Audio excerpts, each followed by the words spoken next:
আসসালামু আলাইকুম আফারা ভাইয়ের খালাম্মারা আপনারা কেটা কোনখানে আছেন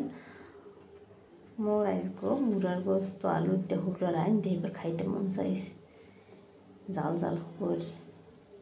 এখন চিন্তা করলাম তাই রান্ধি খেলে আর আমি করে একটু দেখাই কেমনে রান্ধি মোরা বরিশালেরা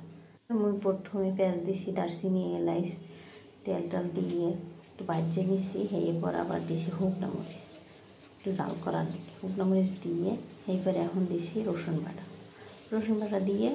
এখন একটু দেবো আদা বাটা বুঝলেন এই আদা বাটা দেওয়া হয়ে গেলে এরপর মুরগি হরিদের ভালো করে একটু কষানোর পর এরপর দিয়ে মুরগি বাড়ি হলদি মরিচ মুই এখন পরিমাণ মতো জিরের গুঁড়ো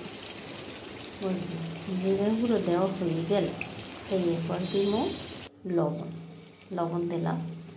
এখন মুই এর লাগে দিব যে হলদির গুঁড়া দিব হলদির গুঁড়া দেওয়া হয়ে গেলে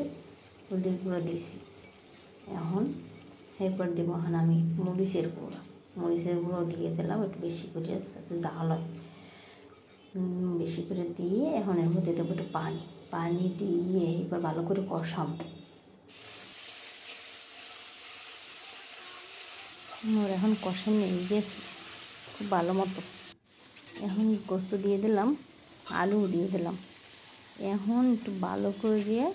আলু আর গোস্তটারে মশলাটার লাগে ভালো করে একটু মেলাইয়ে এরপর মুড়ি ঢাকনাটা দিই যাতে মুড়ার গোস্তের মধ্যে যে পানিটা আছে ওই পানিটা বাইরে যায় এখন ঢাকনাটা দিয়ে দিলাম মুই এখন দিতে পরে মুড়ার গোস্তের পানিটা বাইরে এসে নিই গেলে পানিটা বাইরে এসে নিই পানি বাইরেই গেছে এখন এই পানিটা আমি ভালো করে খুব ভালো করে চুলার জালটা ভালো করে বাড়াইয়ে দিয়ে এরপর উবে গেলাম যাতে মুরগার গোস্তের কোনো গন্ধ যেন না হয় এখন গোস্ত কষানো হয়ে গেছে প্রায় এখন কষানো হয়ে গেছে যেহেতু এখন মুই এর মধ্যে পানি দিয়ে দেবো পানি দিয়ে দিতে আসি মোর যথানি লাগবে পানি একটু জল খাম তো এর লিগে যথানি পানি লাগবে